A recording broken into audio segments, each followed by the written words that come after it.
Hello guys, welcome back to my YouTube channel. കുറേ നാളായില്ലേ ഒരു വ്ളോഗൊക്കെ എടുത്തിട്ട്. അപ്പോൾ ഇന്ന് നമ്മൾ കോഴിക്കോട് പോവാണ്. അൺഎക്സ്പെക്റ്റഡ് ആയിട്ട് ഇക്ക പറഞ്ഞു കോഴിക്കോട് പോയിട്ട് വരാം, നോമ്പാണ്. എനിക്കൊരിത്തിരി മടിയൊക്കെ ഉണ്ടായിരുന്നു, കാരണം ക്ഷീണിക്കുമോ എന്നൊക്കെ വിചാരിച്ചിട്ട്. പിന്നെ ഏതായാലും രണ്ടും കൽപ്പിച്ച് അങ്ങോട്ട് പോകാമെന്ന് വിചാരിച്ചു. പെട്ടെന്നുണ്ടായ തീരുമാനമാണ്. അപ്പോൾ ഫസ്റ്റായിട്ട് നമ്മൾ എന്ത് വിചാരിച്ചു, എൻ്റെ ബ്രദർ ഇവിടെയാണ് വർക്ക് ചെയ്യണത്. അപ്പോൾ അവൻ്റെ അടുത്തേക്ക് പോയിട്ട് അവനൊന്ന് സർപ്രൈസ് ചെയ്യിപ്പിക്കാമെന്ന് വിചാരിച്ചു. ആദ്യം അവൻ്റെ അടുത്തേക്കാണ് കേട്ടോ പോണത്. അപ്പോൾ അവിടെ എത്തിയിട്ട് കാണാം.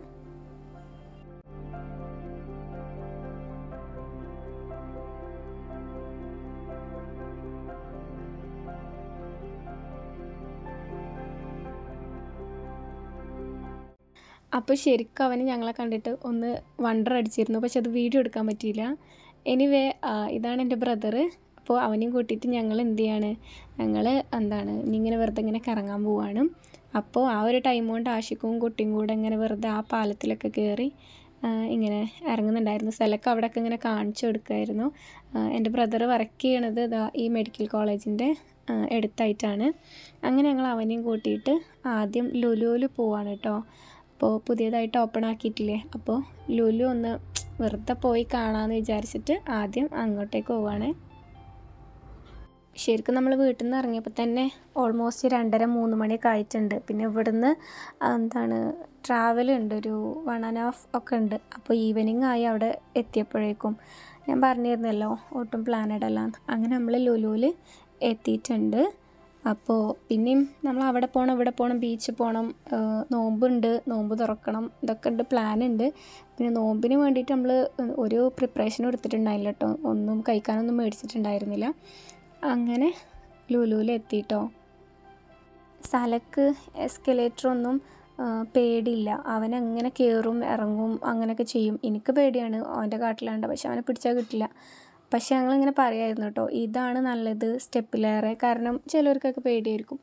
പിന്നെ ഫ്രണ്ടുണ്ട് ശില്പ, അവൾക്കൊക്കെ എസ്കലേറ്റർ ഭയങ്കര പേടിയാണ്. ഞങ്ങൾ അപ്പുറം ഇപ്പുറമൊക്കെ പിടിച്ചിട്ടാണ് കയറ്റാറുള്ളത്. അപ്പോൾ ഇത് നല്ലതാണെന്നിങ്ങനെ സംസാരിച്ചുകൊണ്ടിരിക്കുകയായിരുന്നു.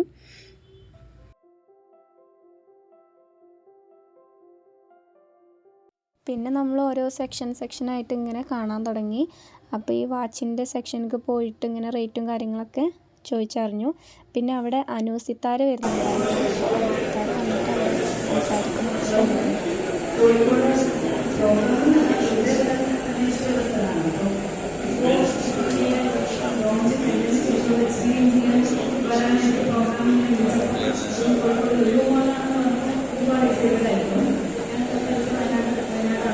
പിന്നെ നമ്മളിതാ ഓരോ ഭാഗത്തേക്ക് ഇങ്ങനെ പോയി തുടങ്ങി. അപ്പോൾ ഇതെല്ലാതും ഇങ്ങനെ സ്ഥലം നോക്കുന്നുണ്ടായിരുന്നു, അങ്ങനെ ഇങ്ങനെ എന്നൊക്കെ പറഞ്ഞിട്ട്.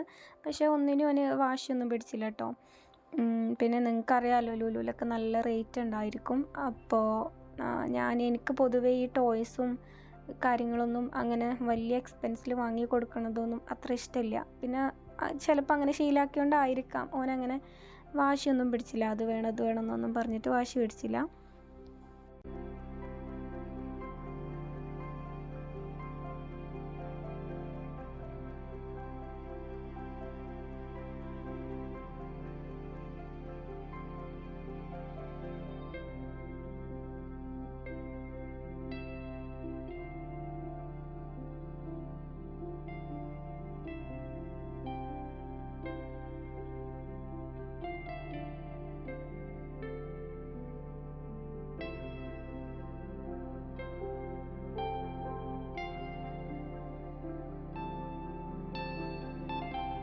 പിന്നെ ഞാനൊരു ലിപ്സ്റ്റിക്ക് മേടിക്കാൻ വേണ്ടിയിട്ട് ഇതായി. അപ്പോൾ ഞാൻ ആഷിക്കിനോട് ചോദിച്ചു, എനിക്കൊരു ലിപ്സ്റ്റിക്ക് വാങ്ങിത്തരില്ല, വേറെ എന്തെങ്കിലും പറഞ്ഞു വാങ്ങിത്തരില്ല. ആഷിക്കിന് അങ്ങനെ ലിപ്സ്റ്റിക്ക് ഇടണമെന്ന് ഇഷ്ടമില്ല. പക്ഷെ ഞാൻ വെറുതെ ഷെയ്ഡ് നോക്കാൻ വേണ്ടിയിട്ട് ഇട്ട് നോക്കിയിരുന്നു. പിന്നെ അത് കഴിഞ്ഞിട്ട് ഞങ്ങൾ നേരെ ഹൈപ്പർ മാർക്കറ്റിൽ, നല്ല രസമല്ലേ കാണാൻ, നല്ല സ്പേസ് ഉണ്ടായിരുന്നു കേട്ടോ. നല്ല എന്താ പറയുക, ബ്യൂട്ടിഫുള്ളി അറേഞ്ച്ഡ് എന്നൊക്കെ പറയില്ലേ, അങ്ങനെ നല്ല രസമുണ്ടായിരുന്നു കാണാൻ.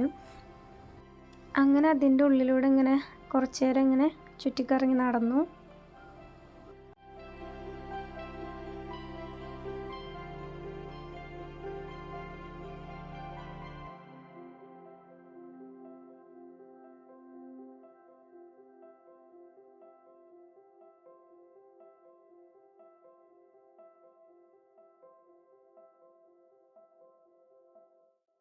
സല ഗോലി സോഡ പൊട്ടിച്ച എഫക്റ്റാണ് ഇപ്പോൾ കണ്ടത് കേട്ടോ.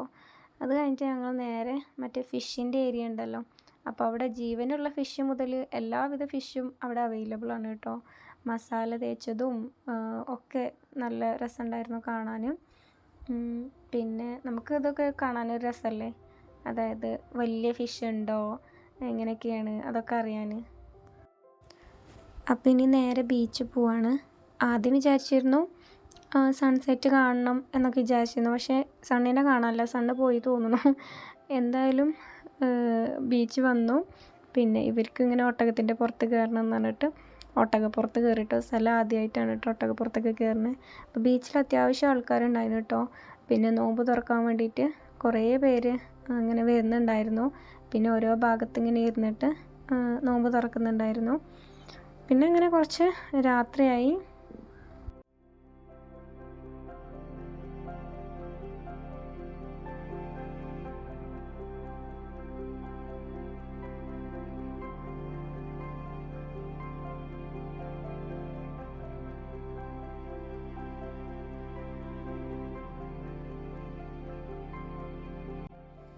അങ്ങനെ ബീച്ചിലൊക്കെ ചാടിക്കഴിഞ്ഞ് പിന്നെ ഞങ്ങൾ അവിടുന്ന് ഒരു മാങ്ങൊക്കെ വാങ്ങിയിട്ട് കഴിച്ചു. ഇതിൻ്റെ ഇടയിൽ ഞങ്ങൾ നോമ്പ് തുറന്നിട്ടുണ്ടായിരുന്നു കേട്ടോ. പിന്നെ മന്തിയും പൊറോട്ടയാണ് ഞങ്ങൾ അവിടുന്ന് കഴിച്ചത്. ഒന്നാമത് ഞങ്ങൾക്ക് അവിടെ പരിചയമുള്ള റെസ്റ്റോറൻറ്റ്സ് ഒന്നും ഉണ്ടായിരുന്നില്ല. പിന്നെ നോമ്പായിട്ട് പ്രീ ബുക്കിംഗ് ഒക്കെ ചെയ്തിട്ടാണ് അങ്ങോട്ടേക്ക് വരുന്നത്, അപ്പോൾ നമുക്ക് അറിയുന്നുണ്ടായിരുന്നില്ല.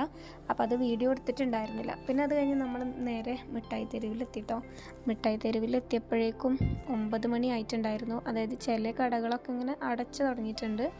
പിന്നെ നമ്മളിവിടുന്ന് കുറച്ച് സാധനങ്ങളൊക്കെ എടുക്കുന്നുണ്ടായിരുന്നു.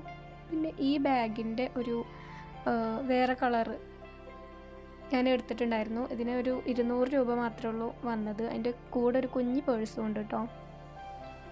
ഇത് SM സ്ട്രീറ്റിലുള്ള കാഷ്കയാണ്. ഇവിടെ ഒരുപാട് വെസ്റ്റേൺ ടോപ്സൊക്കെ അവൈലബിൾ ആണ്. ഇനി അവനെ സ്റ്റേ ചെയ്യണോടത്ത് ആക്കിയിട്ട് വേണം ഞങ്ങൾക്ക് തിരിച്ചു പോകാൻ.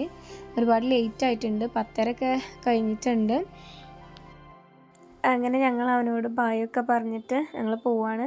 കുറേയൊക്കെ വീഡിയോസ് അവനും എടുത്ത് തന്നിരുന്നു കേട്ടോ. അപ്പോൾ കുറച്ച് ലേറ്റ് ആയിട്ടുണ്ട്, എനിക്കാണെങ്കിൽ നല്ല ഉറക്കമൊക്കെ വരുന്നുണ്ട്. അങ്ങനെ നമ്മളവിടുന്ന് പോന്നു. അപ്പോൾ ഓക്കെ ഗൈസ്, ഇനി അടുത്തൊരു വീഡിയോയിൽ കാണാം. അപ്പോൾ thank you for watching. Do like, share and subscribe my YouTube channel. By.